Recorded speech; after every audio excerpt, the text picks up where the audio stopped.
welcome to mini episode 84 of Real Life Ghost Stories. To kick things off this week, we need to thank our newest Patreon subscribers. I would like to thank Penelope Peel, Sarah Christian, Kaylin, Rebecca Cummings, Natalie Scher, Bobby, Katie Bison, Cora Lynn, Aubrey Griffin, Jess Heaps, Sarah Kennedy, Stacey Kanaga, Alyssa Shaw, Molly Healy, Tara Gillen, Ola Jacinka, Ashley Fuson, Amber, Stacey Ross, and Anna Gomez. Thank you so much for subscribing to the Patreon. It is so appreciated and I'm so grateful for you every single day. And I have 4 listener stories for you today, and the last story is from August the 11th, 2020. And story number 1 comes from Jennifer. It was a Wednesday night, and I usually close the office with another co-worker. However, this night she had the day off, so I was on my own. To give you a better understanding of how my job works, I see clients in my office, usually young children, and the parents wait in our waiting room down the hall. I had my final student from 7 to 8 p.m. Our receptionist popped her head in my office during my lesson and told me she was locking up and heading home for the night at 7:30 p.m, since both the client and his mom were staying at the office until we were finished. This means that the client can walk out the doors, but they would not be able to get back in unless they had a key or I myself let them back through. Our building has one entrance, and we are not connected to any other businesses. Once I finished up with my client, I walked him and his mom to the doors and watched them drive away. At that point, my car was the only one left in the parking lot. From there, I went back to my office and I had about 30 minutes left of work.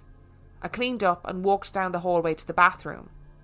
Like every other disgusting human, I was on my phone in the bathroom for about 3 to 4 minutes max, and when I was finished, I washed up and started to walk out the bathroom door.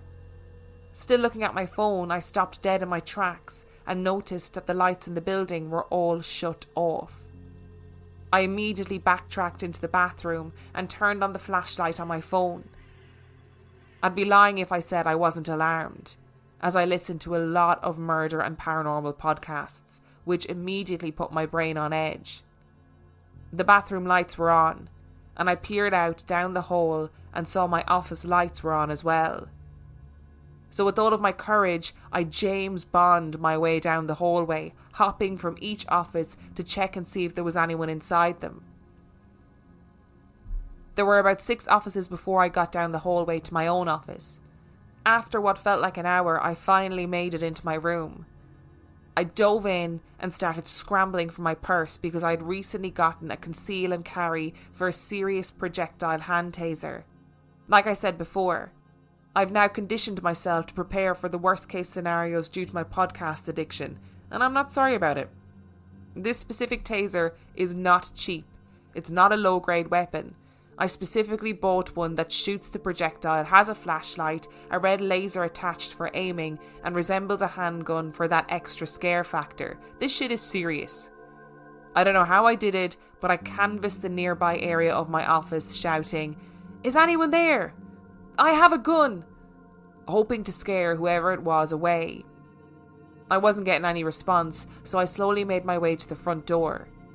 I double-checked that it was locked, and then I noticed that the light switches were physically turned off.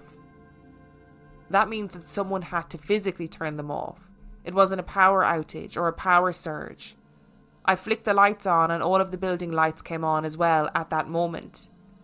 I ran back to my office, coming to the conclusion about what I had just seen. I frantically called my mom, and I told her that I needed to have somebody on the phone because I thought someone was in the office. She could tell I was upset because my voice was shaking, but I managed not to cry. Yet. I grabbed my purse and sprinted for the doorway. After making it out of the building, I slowly scanned the area to make sure that no one was outside or under my car waiting for me. As soon as I got in, I broke down on the phone and started crying to my mom. I honestly couldn't get out of there fast enough. I got home and I was still trying to figure out what happened. I was crying and also explaining all of this to my boss.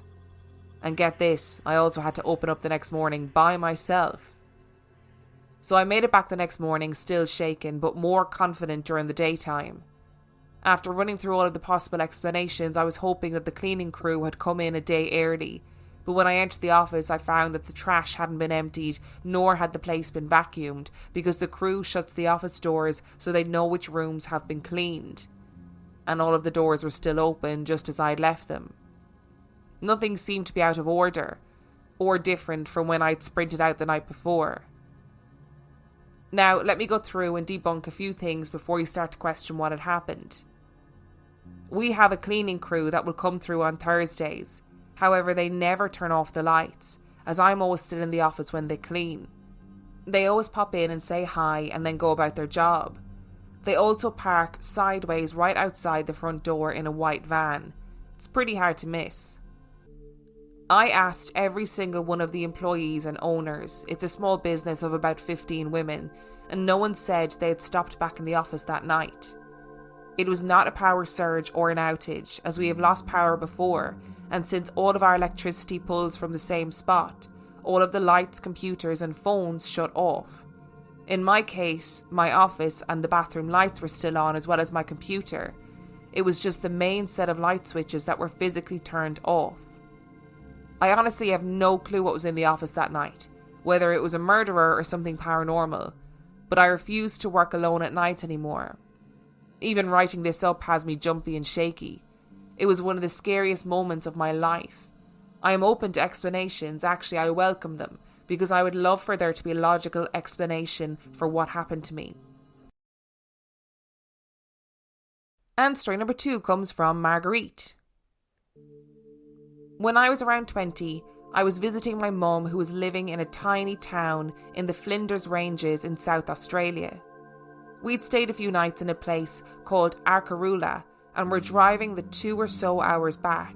Picture hot, dry, sandy terrain, occasional trees in a creek bed, and not much else. The area is very special. We stopped at a spot to have a look at the scenery. After a few minutes, I had what I can only describe as a vision. A swarm of angry snakes were approaching me on the ground. There were hundreds, and they were accompanied with a feeling of absolute evil. They did not want me there, and they were letting me know. I was terrified. I knew they weren't real, but it felt so real, and I felt such terror.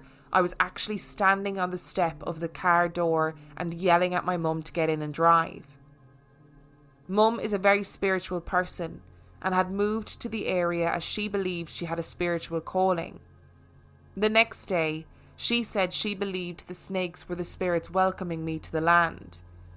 Interestingly, the serpents have a significant place in the Aboriginal history of the area. But I was definitely not feeling welcomed, and I have never had another vision like that. My grandmother lived in a big, old, creaky house near Oban in Scotland. Still around my 20s, I visited my grandmother, who was a pretty fierce lady. My grandfather had died years before, and he was a wonderful man. I was settled in the guest room one night, reading my book, when I noticed a movement, like someone walking across my peripheral vision. I looked to where it had been. There was a mirror on the wall across from me at the end of the bed. And in that mirror, you could see the reflection of part of another mirror on a wall and the doorway a few feet to my right. I settled back to my book, trying not to let whatever it was get to me. A few moments later, I saw the movement pass across again. I was seeing someone or something passing across the mirror or doorway to my right via the mirror at the other end of my bed. I felt completely panicked, but not really frightened. I just felt and hoped that it was my grandpa checking in, so I said, "Hi Googie, it's nice to see you. I miss you and I love you. Thanks for visiting." And after that, there were no more shadows. Today's episode is sponsored by ZocDoc. So you're trying to find a cause for your symptoms. For me, it was excessive hair loss, and you end up stumbling down a TikTok rabbit hole full of questionable advice from so-called experts. But there are better ways to get the answers that you want and the care you deserve from trusted professionals and not random people on the internet. ZocDoc helps you to find expert doctors and medical professionals that specialise in the care you need and deliver the type of experience you want. ZocDoc is the only free app that lets you find and book doctors who are patient reviewed, take your insurance, are available when you need them, and treat almost every condition under the sun. No more doctor roulette or scouring the internet for questionable reviews. With ZocDoc, you have a trusted guide to connect you to your favourite doctor you haven't met yet. Millions of people use ZocDoc's free app to find and book a doctor in their neighbourhood who is patient reviewed and fits their needs and schedule just right. Go to ZocDoc.com/ghost and download the ZocDoc app for free. Then find and book a top-rated doctor today. Many are available within 24 hours. That's ZocDoc.com/ghost. ZocDoc.com/ghost. Shopping these days can be underwhelming, but at QVC, we believe those who love to shop deserve a living, breathing way to shop, where product descriptions are alive with demos by creators, chats with inventors, and hosts who know the most. From self-care and kitchenware to fashion trends and forever faves, at QVC, we bring life to products and products to life. Shop QVC.com/podcast and use code QVC15podcast for $15 off $30 for new customers. This is shopping brought to life. And story number 3 comes from Michael. The previous story that I sent to you discussed spirit dreams, and it centred around my uncle. At the end of this story, I had mentioned my youngest son, Angel. The first thing I should mention about Angel is that he is brilliant. He has a mind that won't quit or turn off. We have been told that he is on the autism spectrum. There are behavioural tweaks that we have had to make to communicate with him and help him in his way of thinking. For example, he walks almost always on his tippy toes, refuses to tie his shoes or make his bed because he doesn't see the need to, as they will just be undone later and it's a waste of time. And cutting his hair is like cutting off fingers. That's not an exaggeration, he actually stated that to us. It just wouldn't hurt as bad. I only tell you this for context. While it's something that we're aware of, we don't make a big deal of it, nor do we use it as an excuse for behaviour. Since the time he was born, he has always been very wary of people. He watches everyone around him and will make a decision as to whether he likes them, trusts them, etc.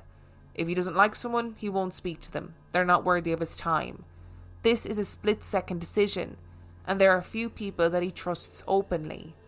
To this day, I would wager my life on his gut instinct. It has been spot on every time. I should probably preface all of this by saying that while Angel is still young, he is very mature. He does not act like his age, but in fact years older. My sister always laughs at the arguments that him and his brother get into, things such as, "You're not listening to me." And the response would be, "I am, and I'm responding, but you're not hearing my response. You are only hearing how you want to interpret my words." This was an actual argument between a 4 and a 6-year-old. I bring this up because I feel that there are some who may say that allowing our child to explore may be construed as negligent. Please be sure that it's not. I would never put my child in harm's way. We are not leaving him alone in a proven haunted cemetery at 3 a.m. We're always with him, and this is outside of the witching hour. Since we can remember, Angel has always had a fantastic imagination. At 2 and 3 years old, he was always content to play by himself and make up songs and carried on full conversations in his room. This is especially odd, as Angel is the baby of the family. And as we all with younger siblings are aware, the younger siblings have a tendency for attention. When Angel was 4 or 5, we went on vacation to an American indigenous tribal resort with hot springs. We stayed for a few days, and in the interest of education, decided to take our children to the local tribal museum. The museum is small, however has quite a bit of history. The time we went, we happened to be the only ones there. In one area of the museum, there is a section that houses intact wedding garments and cradle boards. We were looking at them and discussing how old these items were and how they were used. Angel stood looking through the glass at these things and suddenly started screaming and crying that we had to leave. I moved him to a larger, well-lit area and asked him what was going on. He calmed, slightly, but still crying and freaking out, and was telling me that there were too many voices and he couldn't make sense of all of them. We decided to leave the building and he calmed down almost instantly upon leaving.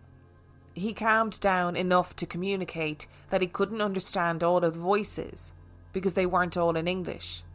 But there were so many voices and it scared him. We were the only ones that were in the museum that day, so we left it as it was, although our eyes were opened a bit. Upon returning home, we watched and spoke with him a bit. We came to realise the imaginations of my youngest child were not all imaginations. He was and had been keeping full conversations with people that we could not see. He never felt threatened and never expressed any concerns. As I've had experiences in my past as well as my husband, we chose not to make a big deal out of it. We believe, you see, that children are born with some sort of gift, and as they age, they are told the mantras of, it's not real or it's just your imagination, so often that they begin to believe it, and it kills or blocks the innate abilities that they have. A couple of years later, we went to visit my husband's home in Spain. This was the first visit that myself and our children had ever made, and therefore we decided to play tourist. We visited the cathedral in Leon. At this time, Angel was 8. We discussed what he hears, and he was aware that if he ever felt threatened, scared or uncomfortable to come and talk to us, and we'd communicated about this quite a few times. We were in the cathedral, which is over 1,000 years old, and we were there for about 2 hours walking around and looking at the artwork and the tombs. After about 2 hours, Angel came quietly up to me and asked if we could leave. I was actually surprised that at 8 he was able to endure the boredom, and so in my sarcastic state, I asked him if he was super bored. His reply? No, actually I find this fascinating, but the screams are getting to be a bit much. Enough said. We left. He went and ate churros and chocolate at a nearby cafe and talked about his experience. He said it was faint, but it was definitely there. His guess was that either the cathedral was built on catacombs, which is something we discussed as a possibility of him coming into contact with while in Spain, or the other option, which he felt was more likely, and that was that the cathedral was built on a Roman bathhouse or another site. And sure enough, we did some research, and the cathedral was built on a Roman bathhouse. The remainder of our trip in Spain, we successfully stayed away from any catacombs and spent time with family. We did, however, decide to take a small detour to Italy and spent a few days in Rome. Rome went pretty well without incident. There was a location where Angel refused to step foot in. He simply said it was evil and that we were not going there. See, while we have experiences and are believing skeptics, we're not stupid. We did decide that Pompeii was critical to go and see, as it has always been number 1 on my bucket list. We went to Pompeii, and I do have to say that upon arriving I was overwhelmed with emotion, and I'm not an emotional person, but I was completely overcome. Not any particular emotion that I can put my finger on, but tears pricked my eyes, and there was just an intense rush of emotion upon walking into the first courtyard we walked into. We greatly enjoyed Pompeii. It went for the most part without incident, except for one area, where we were walking into a doorway in an area underground. A room, where some smaller artefacts were housed. We went through the doorway. My husband first, Malachi our eldest, Angel and myself. Angel attempted to cross the doorway, and I physically saw him get shoved back by his shoulders. His shoulders went backwards. He stumbled back 2 steps and stopped. He looked into the doorway, narrowed his eyes and said, "No, not today," and went right on walking forward. I was immensely proud of him in that moment. There are some other areas that we have noticed that he is affected by. certain cemeteries in our area he cannot be within visual distance of. There is one in particular that a friend of mine used to work at. We had a conversation about the cemetery. Please keep in mind this was an open conversation and he has been to other cemeteries and such due to family members passing in the past. He was curious as to which cemetery, and I offered to drive through real quick so he could see. He agreed, and I proceeded to drive through. The cemetery is pretty old. It was actually not the cemetery itself, but the mausoleum area that has a small chapel attached.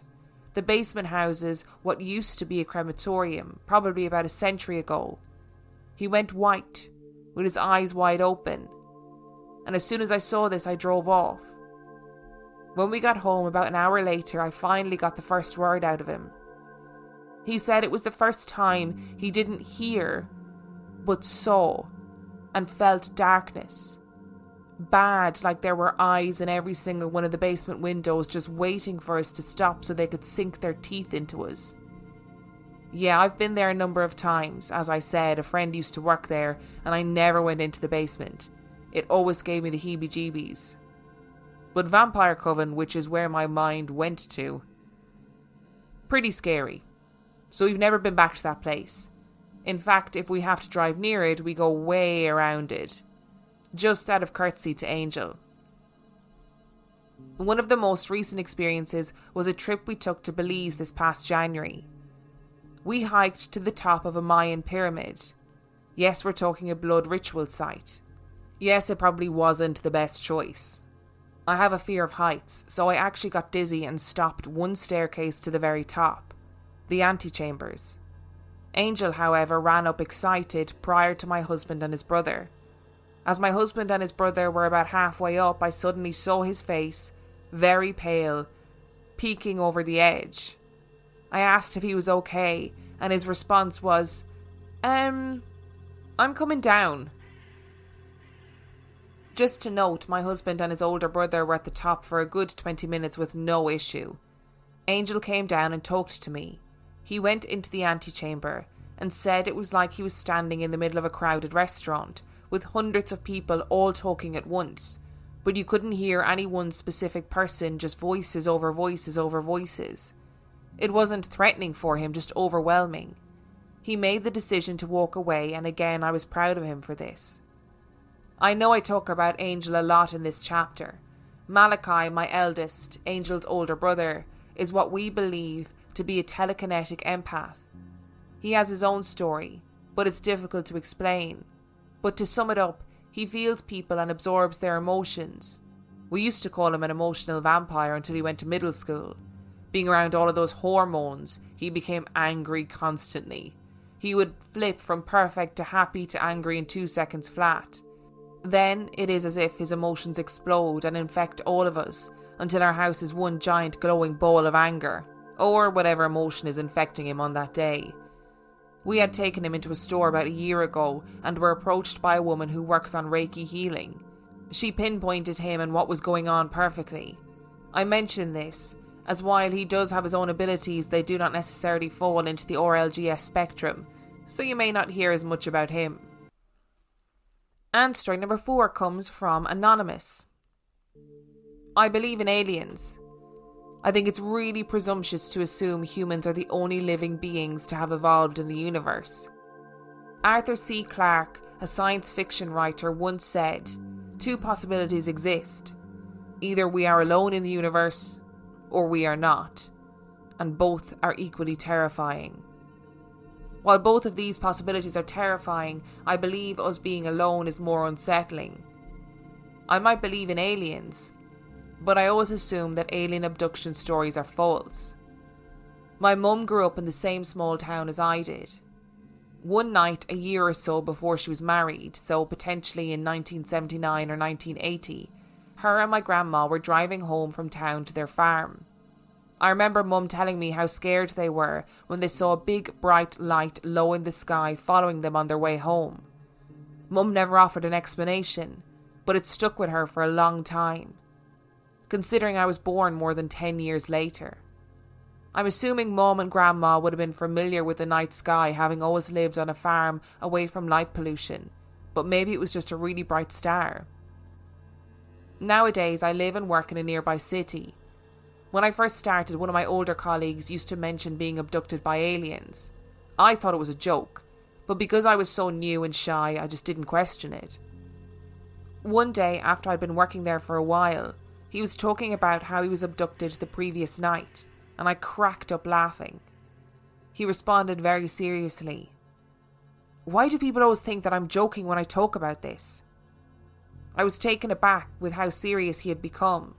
I honestly thought he was joking.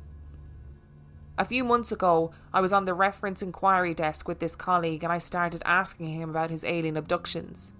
He said that he hadn't been abducted for over a year now, but when he was always abducted from his bed.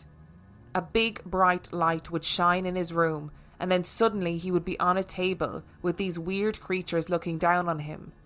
They had large foreheads and pointy chins with big round eyes. Whenever the aliens saw that he was awake and watching them, they would freak out and cover his eyes with some unknown substance, kind of like spiderweb. He would then wake up in his bed like it was a bad dream. However, every time he had one of these dreams, which was about every 6 months for 5 or so years, he would have some sort of bruise or cut on him that he couldn't explain, or some body part would be strained and achy. I told this colleague that the reason I was asking him was because weirdly, the other night I had a dream about being abducted by aliens. I was laying in bed when suddenly I was pulled out of it by a weird force. Then suddenly I was in this room. I can't remember too much of this dream now, but I remember knowing that I was in a spaceship of some sort, but I don't think I actually saw any aliens. The most vivid part of the dream was when I was laying in bed getting pulled out of it. My colleague gasped, "You're abducted by aliens."